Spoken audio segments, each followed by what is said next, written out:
Hey folks, welcome to this video about a new feature in Worldographer. I'm the creator of Worldographer, Joe Wetzel, and this is a new feature in version 1.63.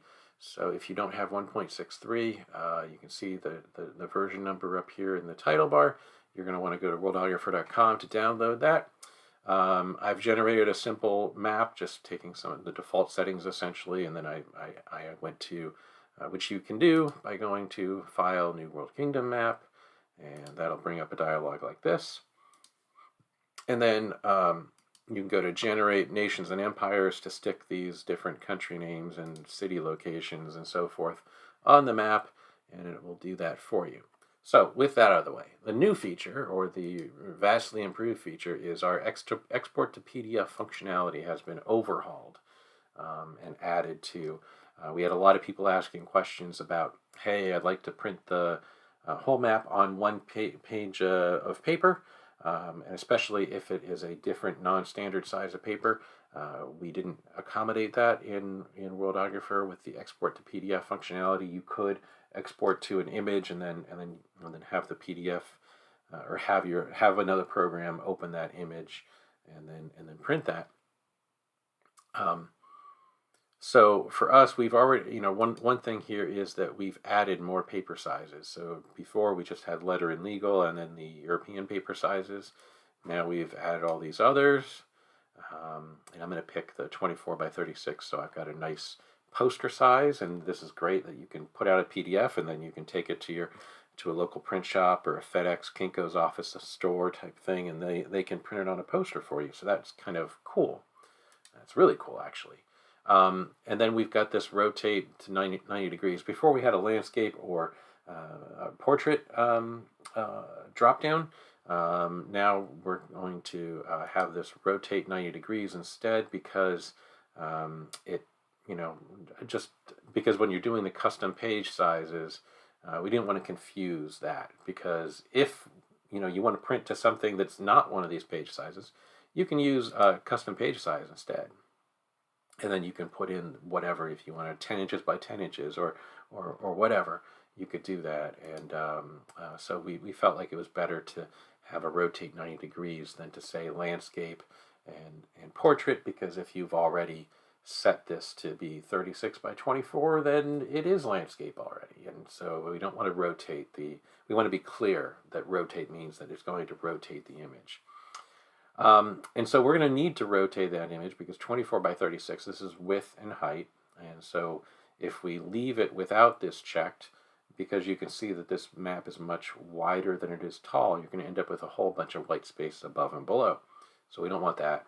So we should rotate it 90 degrees, and that will give us a map that uses the full width, and then has only a little bit of extra white space above and below. Speaking of white space, you've got margins on the bottom that you can set. So if you don't want to have 1-inch margins, if you want half-inch margins or whatever, you can. Just be aware that some printers require a certain amount of margin. Some can print full bleed, some can't. So there you go. And then here, before we only had this tiles per inch setting, and that was useful for a lot of games. A lot of people like to have squares or hexes per inch. You could change this value. You can even make it fractional. It can be 4.2, it can be 0.25, it can be 0.22, or whatever you want it to be, to get the map to. That was kind of one of the ways that you could make a map fit onto one page before, is you could try to guesstimate what the map size needed to be, what the size of each hex or tile would need to be in order to pull that off. But now we've done all the math for you, and so if you want to have the whole thing fit on one page, just check this radio button instead, and then it's going to figure out the print region. So if you've got this 24 by 36 inch sheet of paper, and you've got these margins set up, and it's rotated this way, how much print area is left, and then is the limiting factor the width of the map or the height of the map, and then to fill that, and then to adjust the other dimension appropriately. And it will do that for you. You click OK, it will bring up a file chooser, and with that file chooser, you pick your folder, pick your file name, save it as a PDF. I've already done that, and I've got my PDF editor open off screen. So or PDF viewer, I should say, off screen. And here we are. So here is our map. And as I said, you've got a 1-inch margin on each side, and this is a 24 by 36 sheet of paper, which has been rotated 90 degrees. And then we've got a slightly larger margin on the top and bottom. Maybe it's 2.5 or so inches, maybe 3 inches. But it's not wasting a whole lot of paper. And of course, you could add in some labels up here. You could even use a PDF editor or another image editing program to add some borders and so forth if you'd like. But this really helps pull the whole thing off. And these are set to be 300 DPI, this whole overall image, so that you've got good clarity on the whole thing. So if you do print it, it's not going to look pixelated unless you put your eye 2 inches away from the paper. So that covers it. That covers the new feature. The same sort of thing does happen if I use this export selected area as a PDF. To do that, though, I want to first select an area, so I hit select area from the edit menu, and I can basically click and drag and make a rectangle that covers this one kingdom, for example. And then I can go to File and do Export Selected Area.